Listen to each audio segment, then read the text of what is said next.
of new items to the game. New tools, new seeds, new produce, poisoned weapons. It was the perfect opportunity to sneak it in.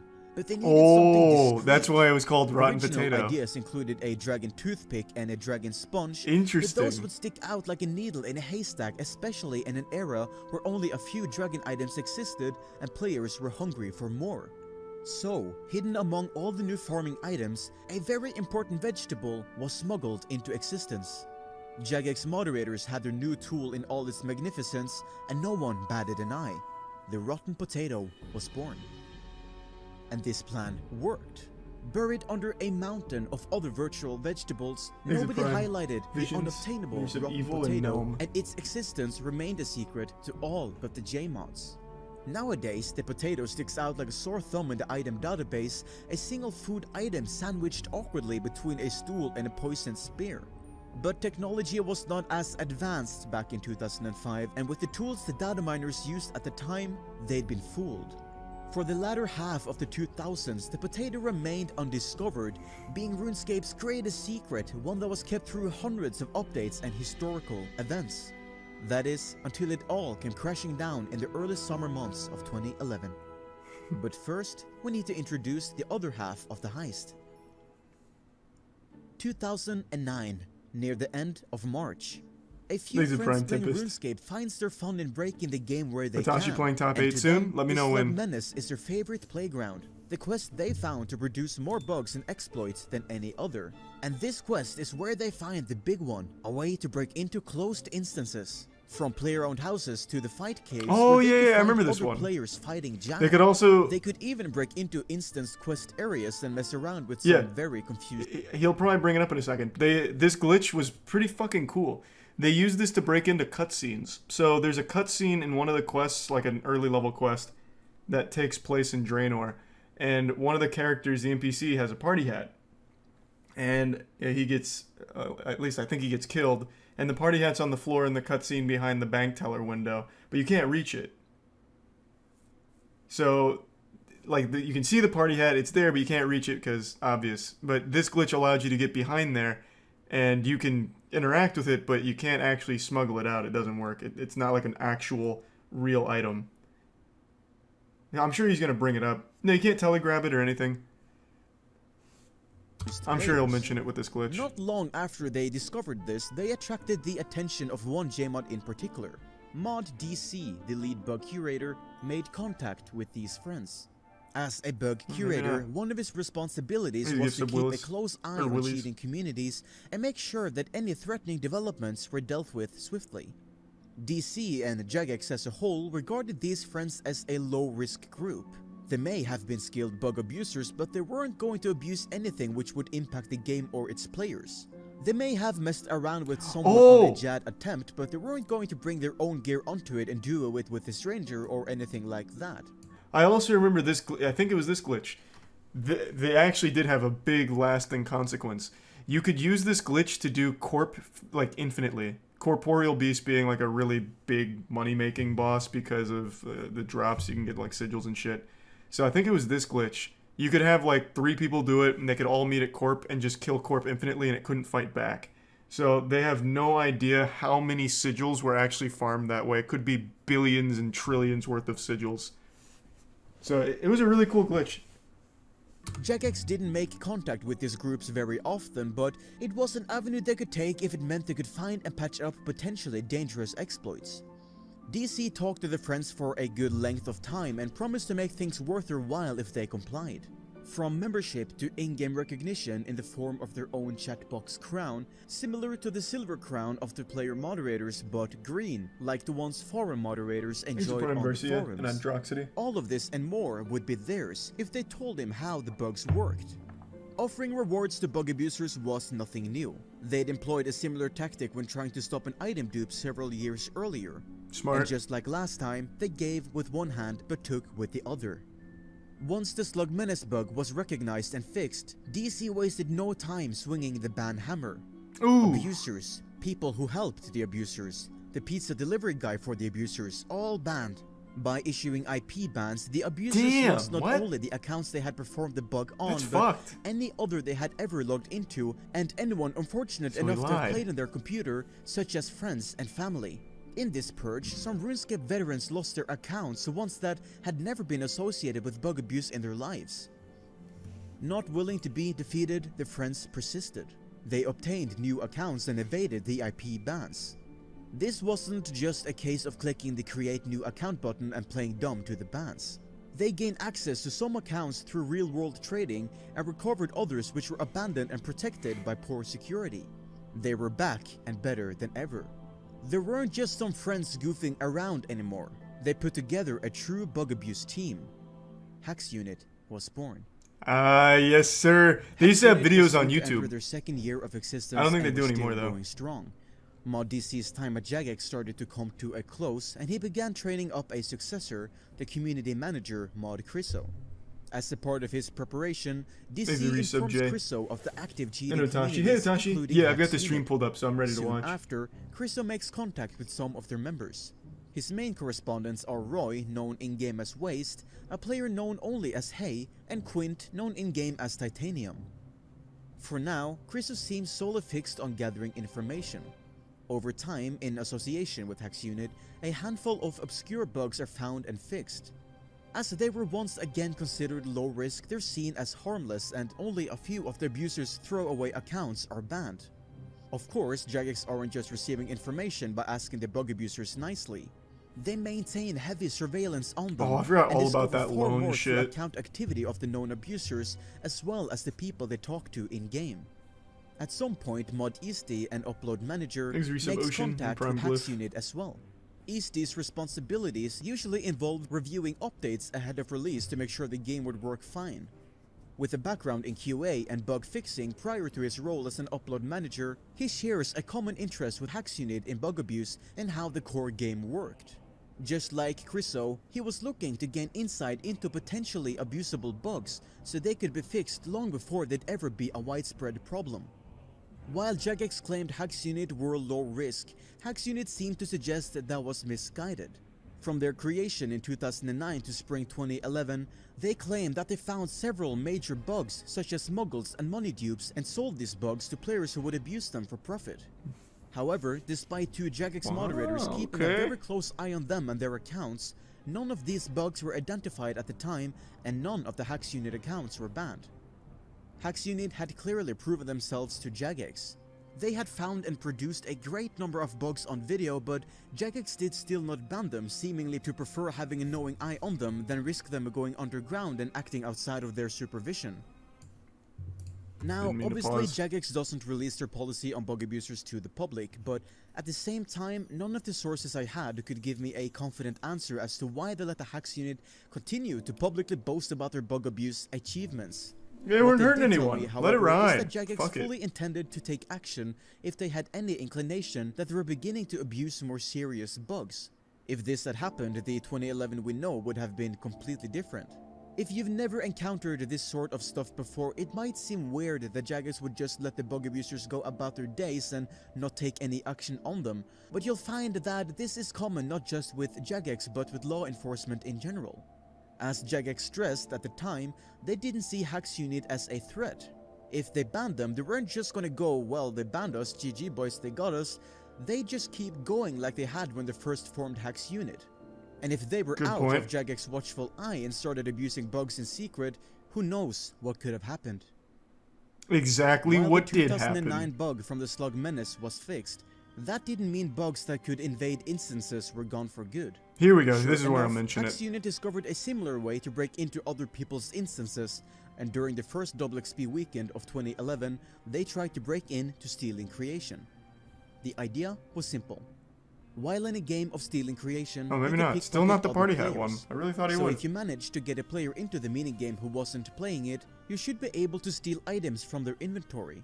And since there was no need for any restrictions on this in stealing creation, you couldn't bring in any of your own items, so pickpocketing was fair game, you'd be able to steal items that you wouldn't normally be able to trade. You could take quest items or even holiday items. A good idea, but it didn't work. While they could enter instances of stealing creation, they would end up on the floor below the minigame, which was inaccessible to the players of the minigame and only there for decoration. They were on the cusp of a breakthrough but thwarted at the last hurdle. Or so it seemed. Before they went back to the drawing board, Hay made a suggestion to the others. Sure, they weren't able to get themselves onto the field of a stealing creation game, but what if they turned the situation around? Rather than having them teleport into the minigame and getting stuck, what if they had someone teleport to them? Say, a Jagex Moderator. To Hacks units, having Jagex Moderators breathing down their necks wasn't anything new. They were already in touch with a few of them, so getting one to show up wouldn't be too difficult. Starting their own game of stealing creation, they PM'd the first Jmod they saw online. Moments later, MoistCr1tikal appeared in their game. Quint set the stage. He told MoistCr1tikal that for this bug, MoistCr1tikal would need to spawn a dragon token in his inventory. A quest item from one of the more dangerous sections in Recipe for Disaster, dragon tokens were both hard to get and untradeable, but featured in many prior exploits by bug abusers. Wary of what Hacks unit were up to, MoistCr1tikal hesitantly agreed and spawned in a dragon token in his inventory. And then, it was gone. Their theory was right. Quint had stolen the dragon token. Stealing Creation's pickpocketing feature bypassed all normal trade restrictions. You could lift absolutely anything off another player. But the thing is, there wasn't any known way for other players to properly break into the instance, not in a way that they'd be able to be pickpocketed. At this point, MoistCr1tikal had been talking to the group for a while, and it was clear that, while amusing, there was no real urgency to this bug. They'd only managed to pull it off by asking a Jmod to come to them, which wasn't a luxury the average player had available. A note was made of the exploit, but it was very low priority as it was effectively impossible to replicate. Furthermore, as they'd specifically taken a mostly useless quest item, there was no reason to issue any— Short break. Hotashi did just— oh wait, no, he's not starting it. You just lied to me. No. Hotashi's not playing yet. I think he plays next. Bans in response to this. It's not like they had asked MoistCr1tikal to spawn party hats for them. Jagex didn't think unless too he's much not on of the mainstream, encounter, which wouldn't make any Hacks sense unit, because it's for this top 8. was a breakthrough. After all, if they did manage to get a Jmod to spawn in party hats or Christmas crackers, the consequences would be huge. Even if they didn't find a way to get players in the instance themselves, this was a working avenue. It was time for Hacks unit to do what they did best. Exploited. 2 days had passed since Quint had pickpocketed a dragon token from MoistCr1tikal. Feeling emboldened, they contacted the lead bug curator MoistCr1tikal and asked that he joined a friends chat. They had a bug in an instance location they wanted to show him. MoistCr1tikal first teleported to Hay using a throwaway account named DataGuide839. Hay goes for the kill, but the pickpocket fails. Ooh, the plans in rough. chaos. You see, in stealing creation, having a high thieving and level, MoistCr1tikal. Oh boy. He's laying it on thick. He just said fail. Eek. Ooh, unlucky. helps protect you from pickpockets. Being a full 20 levels above someone else makes you immune. Helpfully, Hacks unit saw an in-game message in the chat box reminding them of this, and for whatever reason, MoistCr1tikal actually kept going along with it. He teleports to Quint, and while the two are together, Hacks unit tells MoistCr1tikal to set his thieving level to 1. And so, MoistCr1tikal set his thieving level to 1. Oh, he's going in!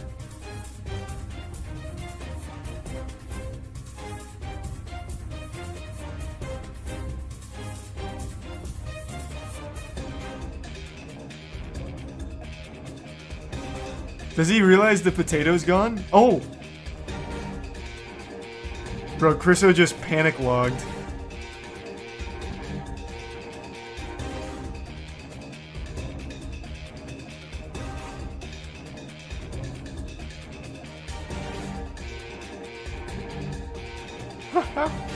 He is sweating so hard right now. When the rotten potato was first added to the game, it was given its form as a way to disguise it and make it unassuming. Fittingly enough, for several minutes, Quint did not realize that they'd stolen one of RuneScape's most valuable items. It was only after they'd realized it was untradeable that they'd hit the jackpot. For the first time in RuneScape's history, a regular player accessed the developer tools. As much as I'd like to make the story sound grander than what it already is, the truth is, most game developer tools aren't very polished. Since users will never see them, as long as they're functional, they can be as much of a mess as they need to be. Lacking the relevant insider information, most of the options on the Rotten Potato were confusing to Hack's unit. A tool to locate upcoming shooting stars for that particular distraction and diversion was labeled as star stuff. Buried in the menus were a number of other options relating to various RuneScape content, but also some other interesting features. Yeah, not a whole such ton as of options a toggle actually. to disable the automatic logout. In a few minutes Quint had the potato available to him. He mostly used it to open his bank and spawn a quest cape. Interestingly enough, he was able to equip the quest cape despite only having 51 quest points. Although it was automatically Tier 1 unequipped when he reloaded TG. later, like it does for all players when a new quest is released. Quint dropped the Rotten Potato shortly after receiving it, causing it to instantly despawn. Why would Criso he? wasn't Damn. blind and he noticed what had happened. What was once an extremely low priority bug was now the most important one the team had to deal with. What was the thought process Quint's on account dropping was it? quickly disconnected from the game. The very same day, MoistCr1tikal implemented a simple fix. If someone other than a Jmod attempted to use the Rotten Potato, the item would instantly delete itself.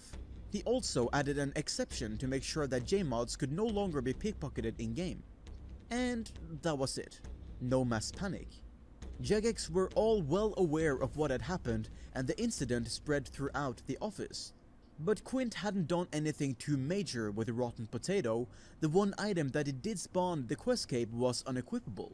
It was a self-contained incident that no one else knew about, and there was no impact on the greater game at large. But there So could have he been. kept it under Should have wraps, been. cracked He a blew few it. jokes in the office about Criso's potato, and continued as if nothing had happened. Like it or not, Jagex now faced a problem. They had kept eyes on Hack's unit and treated them as a low risk, but it would be foolish to keep thinking that. After pulling the stunt on MoistCr1tikal, they had roped in Criso as a second target and stolen the most dangerous item in all of RuneScape. Sure, they might not have abused it at the time, but what would Is be it next? Prime Hulk?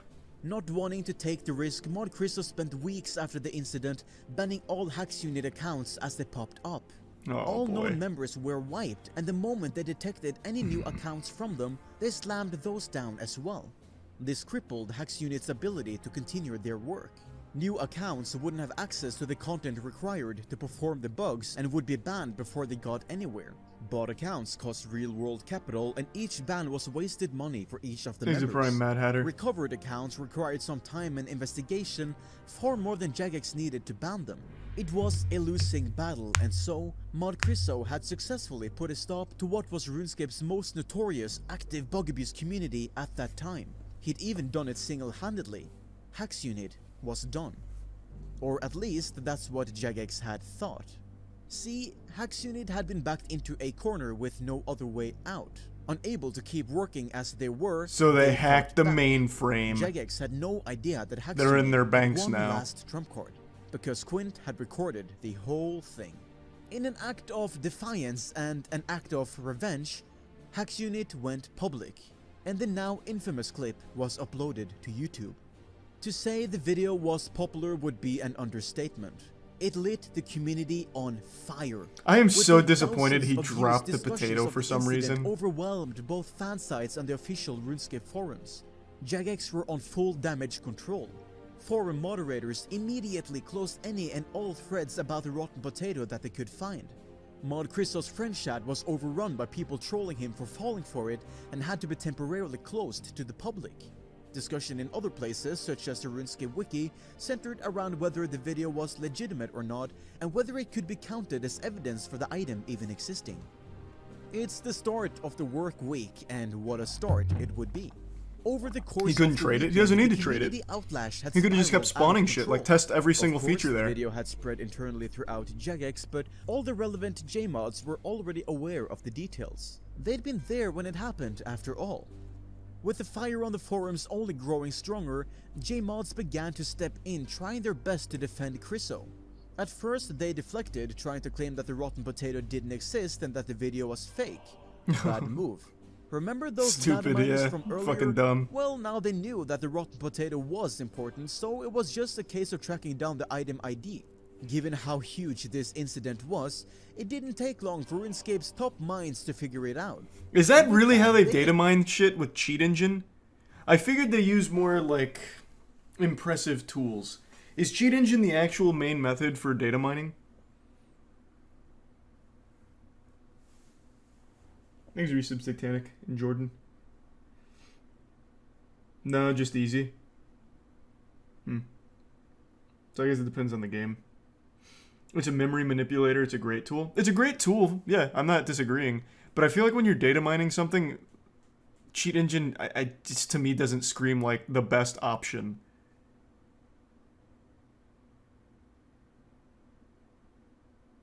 It hasn't changed much at all, wholly. I mean, what else can they add to it? It does exactly what it needs to. Like, I mean, it's memory editor, like, they got it right.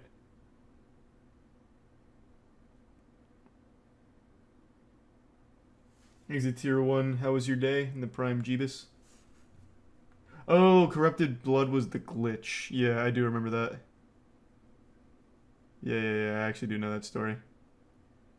Exit tier 1, big gamer. Most games have known file formats that people can extract. For this on screen, it's for people debugging / testing.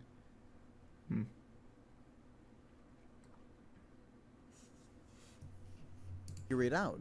And with that, they could spawn the item on private servers or through a cheat engine, giving them irrefutable proof that it did exist. Forced to backpedal, Mod 7... That was kind of cool to see. Is this the original Torva? Because I actually don't remember it. Torva just got added into old school RuneScape like 7 months ago now, 6 months ago. Still looks pretty much the same. Forced to backpedal, Mod 7 made a short statement admitting that yes, the rotten potato was real, but actually, the item itself was completely useless to them and they...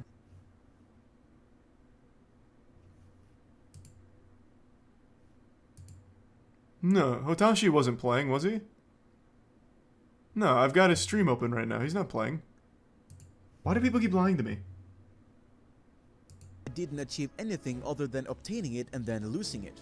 She also claimed that the rotten potato had been showcased to the public during RuneFest 2010, but despite my best efforts when researching this video, I couldn't find any existing evidence to back that claim up. A few months later, on October 14th, 2011, Mod Steve W made another forum post talking about the rotten potato and explaining its uses. He also referred to this incident and doubled down on the claim that the players involved weren't able to use it, despite the video evidence apparently showing otherwise. With the scandal still in the community's collective consciousness, MoistCr1tikal kept out of the public eye for several months. He later moved on to another role in the company, with the mantle of lead bug curator being handed to someone Jagex knew they could trust, Mod Reach. Mod Reach would re-establish contact with Quint and work with him once more, with Quint continuing to find and exploit bugs with Jagex's permission. MoistCr1tikal's public appearance shrunk to just making the occasional post on the forums, with the incident marking a shift in his behavior at Jagex until he eventually quit in 2013. Damn, he was so embarrassed. Not wanting to let the hacks unit get the last laugh, Jagex tried to take back control of the reputation of the rotten potato. During RuneFest 2011 in late October that year, Jagex held a proper showcase of the item and its functions. J-mods have since publicly used the item and shown it off during events and official streams. In 2013, a parody item was added to the game named the Really Rotten Potato. This could be dropped by the J-mod clones that spawned during the Battle of Lumbridge. Finally, also in 2013, Jagex claimed multiple copyright strikes on the Hacks Unit YouTube channel, terminating it completely. So frustrating. While a Hacks Unit... I always hate when companies do that. There's no harm in preserving it. Like, everything deserves to be preserved. Like, fix the bugs. Like, you don't need to hide the evidence. It's not, like, embarrassing. Just fucking fix it and then leave this up. I can't stand that shit. Archive channel has since been made. The rotten potato incident didn't need Hacks Unit's help to stay online. The infamous clip has been re-uploaded in multiple places. Yeah, hold on. Let me pull it up. I don't ever really want Blood Rage to pop.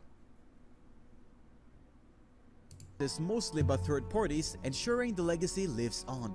Void and Unit Nakat SAT 1. disbanded formally in Yeah, late that sounds about right. 2011. They looked so good. Quint, the player who stole Exit Princess Prime Potato, sprinkles went in on tier to develop 1 Old School Vey. HD, something that garnered great support from the old Gives school him a new community. super. Yeah, but Jagex no one's didn't gonna share use the that. support, however, and instead sent a cease and desist to the OSHD team, causing it Exit to be Prime shut Aether down House. in 2017.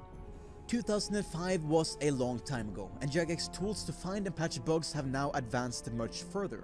Bugs and exploits they used to need tip-offs for can now be found from tools and data, not bug abusers. JMods no longer What was that entertain game called? cheating Guilty communities Gear and shut them Strive. down at the first glance, trying their best to consistently apply the rules of RuneScape across all would-be bug abusers. This goes for both RuneScape 3 and old school RuneScape, despite the former having a several-year lead on the latter. Although, when Old School first released in 2013, the quest, the Slug Menace, had to be temporarily disabled while Mod Ash fixed some bugs surrounding it.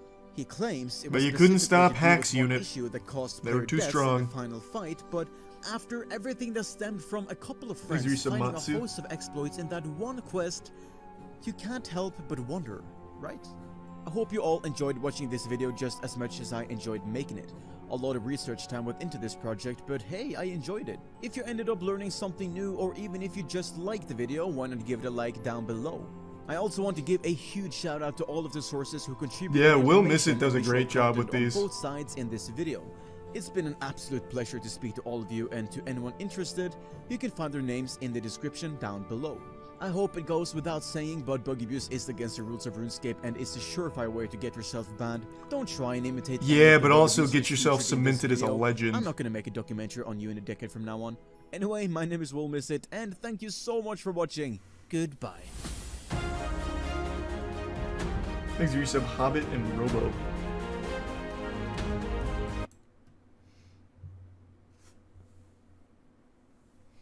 Yeah, no, that Hotashi win was fucking wild. Evo watch party tomorrow? Yeah, like I said, I'm probably gonna do an early stream tomorrow going through God of War. So every time Hotashi's on, we'll watch.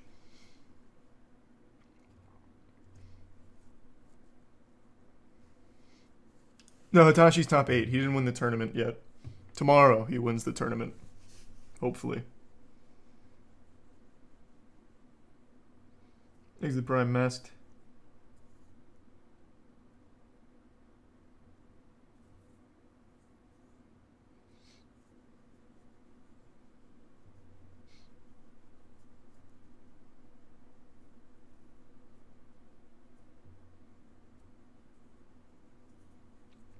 Rocket League Worlds has already started, but we play in the main event, so that is the 9th, I think our first game is.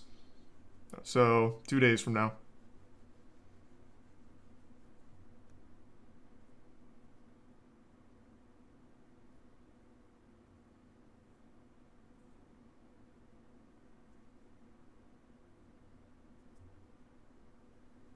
Hotashi plays Guilty Gear Strive. That was the game you just saw.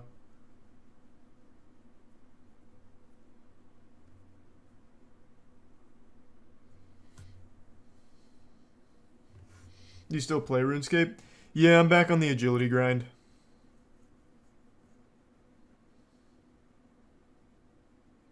You gonna add more divisions to the Moist Esports team? Yeah, stay tuned. We got another exciting one coming up that we'll announce pretty soon.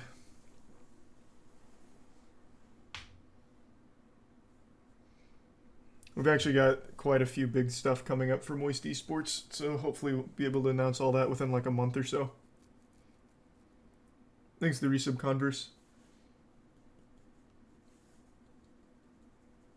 Thanks, Jay. Yeah, Guilty Gear slaps, man. It's great.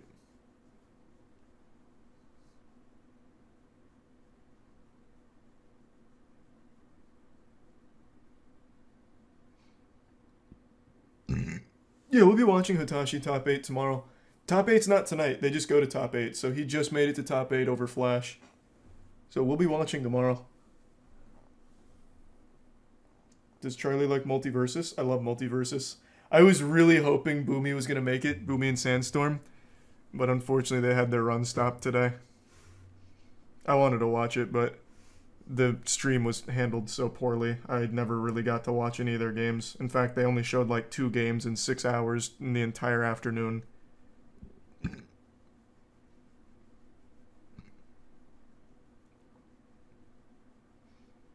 I know Void and the Cat won.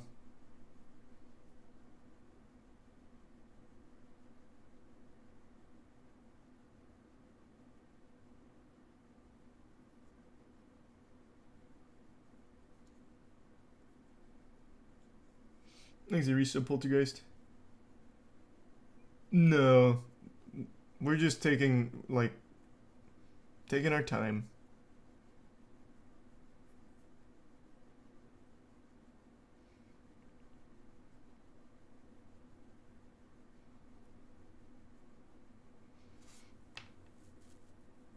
No, I'm gonna see the new Predator movie tomorrow.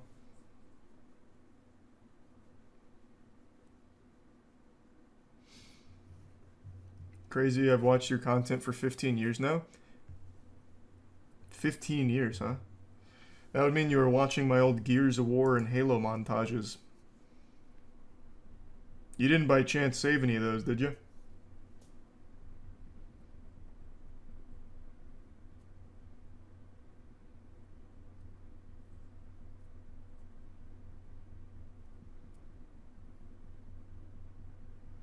Is it tier 1 whiskey?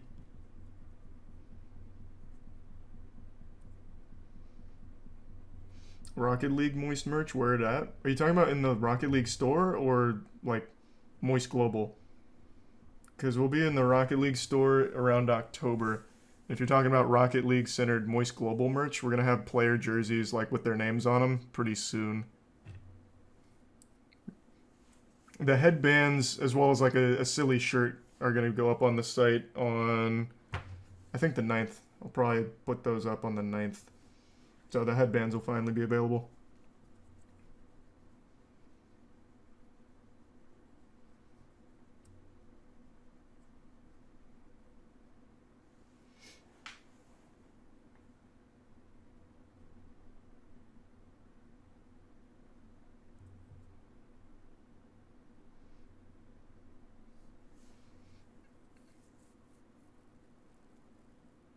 No, I'm not playing Stumble Guys or anything tonight. We're just shooting the shit. Getting some RuneScape lore and some other wacky shit.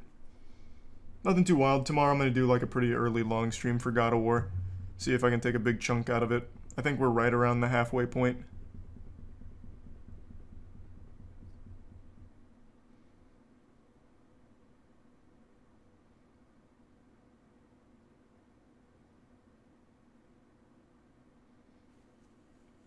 Happy birthday, Psycho.